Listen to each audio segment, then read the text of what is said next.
Hey guys, I'm Kate. Welcome back to my channel, and today I want to talk about the cycle of creativity and some of the grudges I hold against it. All while spookifying my shelves. Woo.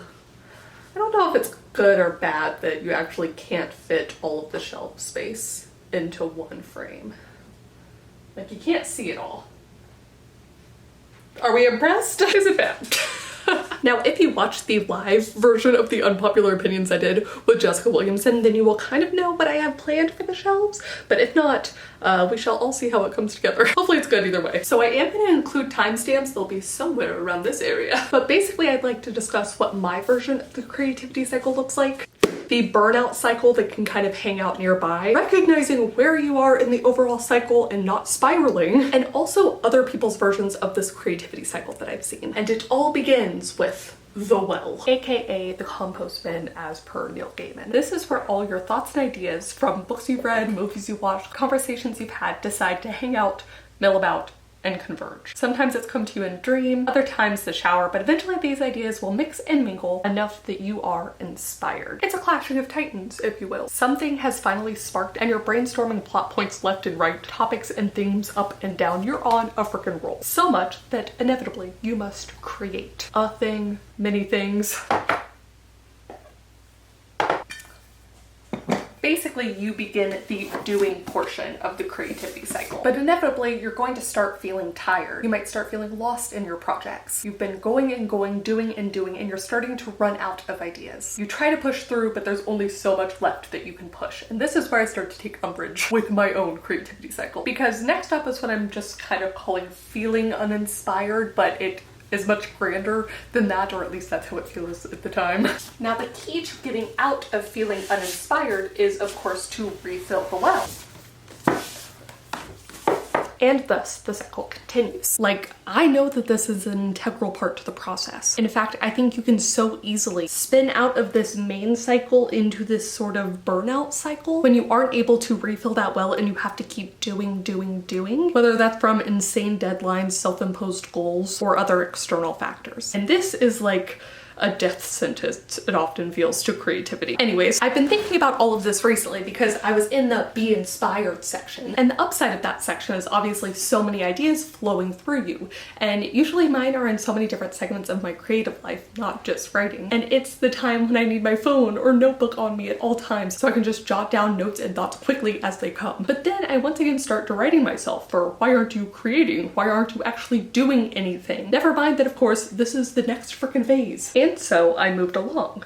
I'm in the doing phase. In fact, there has been so much doing. I've been crossing through my ideas, I've been making progress, it feels so good. But then you see that list kind of start to dwindle, and I had a moment of panic of like, when am I gonna get more ideas? And that was how I was finally able to sort of break out of this cycle and see it from almost like up above, because I always have a surplus of ideas. So the fact that I'm ever at a point where I'm freaking out about not having ideas, it was like just weird enough for me to like, wait a second. Because I don't mind the first 4 parts of this cycle, right? It's when we get to this part of the cycle that I'm like, why? Why are we doing this? Why must I force myself through this lull and feeling uninspired and really down on myself? I mean, not that you should like lump your self-worth in with what you can make or create, but alas. When what I could do is just completely skip that step and just refill the well. When I could just let myself have those days, weeks, whatever, of consuming and enjoying and percolating. Why must I bother with this phase when this is what I need? Why abstain from the thing that I need? Why self? Why? My main goal for the past year or 2 years or whatever, what is time, has been to be kinder to myself, which needs to include being honest with myself about which part of the cycle that I'm in and just sort of let myself have that. Because I think every part of the cycle has its ups and downs. It's very much like different sides of the same coin. So when you're doing all of the doing, you're not necessarily getting as many ideas, or I'm not. And when I'm getting all of the ideas and I'm writing everything down and I'm enjoying this, I'm not doing. And when everything's percolating and when I'm in the well and when I'm storing up stuff, I'm not doing, right? So like that's the flip side of everything. But I don't need to torture myself that I'm not constantly doing, which is what I have been doing. Yes? How many times can I say that word?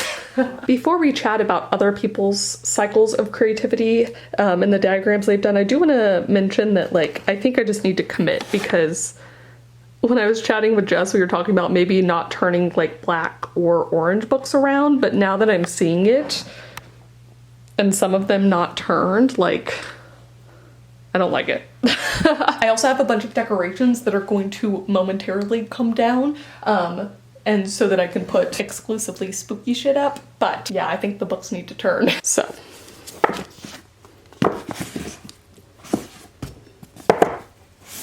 Let us do that.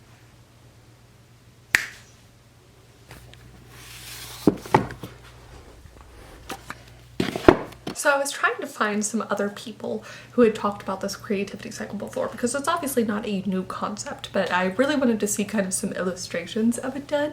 And I found Emily Cheeseman. She is a freelance artist and illustrator, and I liked how she had kind of an infinity circle of sorts. It kind of covered the range from action and recovery. And so you have the input and the output. It's just another way to phrase it, but I loved her explanation between burnout and momentum, as well as the focus on do nothing days. Her illustration obviously caters more to artists. In fact, the middle portion of the infinity is talking about middle ground for sketching and experimenting and stuff like that, but I think it can definitely be translated to writers as well, or other kind of artists. I also really love this article from Writer Magazine, How Writing Cyclically Saved a Writer's Creativity by Victoria Fry. And I want to highlight a specific bit. Instead, I was journeying through a creative cycle, divided roughly into segments that reminded me of the seasons, each with its own quality and purpose. During a creative winter, I battened down the hatches, pushed other hobbies off my radar screen, hunkered down, and got thousands of words on the page. After pushing myself so hard, I needed a chance to recover. I wrote if I felt like it and did writing exercises relatively consistently. I embraced the rejuvenative nature of spring, filling my free time with yoga, healthy meals, and piles of books. I recently saw another take that was very much similar to the seasonal idea by Joy Clarkson. You are not a machine. You are more like a garden. You need different things on different days. A little sun today, a little less water tomorrow. You have fallow and fruitful seasons. It is not a design flaw. It is wiser than perpetual sameness. What does your garden need today? So there's just different ways to talk about this creativity cycle that I find so fascinating. So I guess this is a mental note to future me, and maybe a request to you guys. Please do comment down below. Let me know what your creativity cycle looks like, and at what point were you able to be honest with yourself between what you needed and what you wanted. So like ideally, in some pretend world that this is possible, I would want to be creating something all the time, but that just doesn't work. I need this rest, the recovery, the do nothing days, the well, whatever you want to call it. I also want to give a shout out to author JC Carpenter. She's been uploading regularly for a long time now, which is phenomenal. So if you're looking for a channel to just binge, so many videos. She also recently attempted a 10K day for the first time, which I loved. And if you want to see her hot takes on the unpopular writing opinions recently, cannot recommend enough. I also just need to play the first bit of this 10K video for you because it's how I feel on like every writing experiment I attempt now. I love her intro too. Oh, hello there. So this video is due to my temporary insanity and thinking that I could actually attempt a 10K. I know myself, it's probably not gonna happen. Guess what? I'm gonna attempt it anyway. That is the spirit.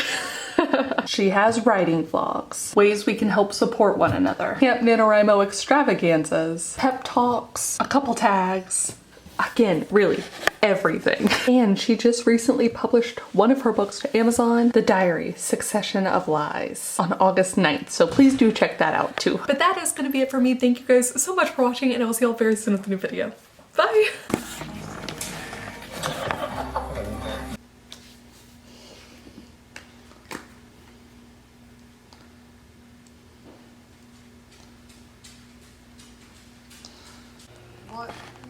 It's not an easy season,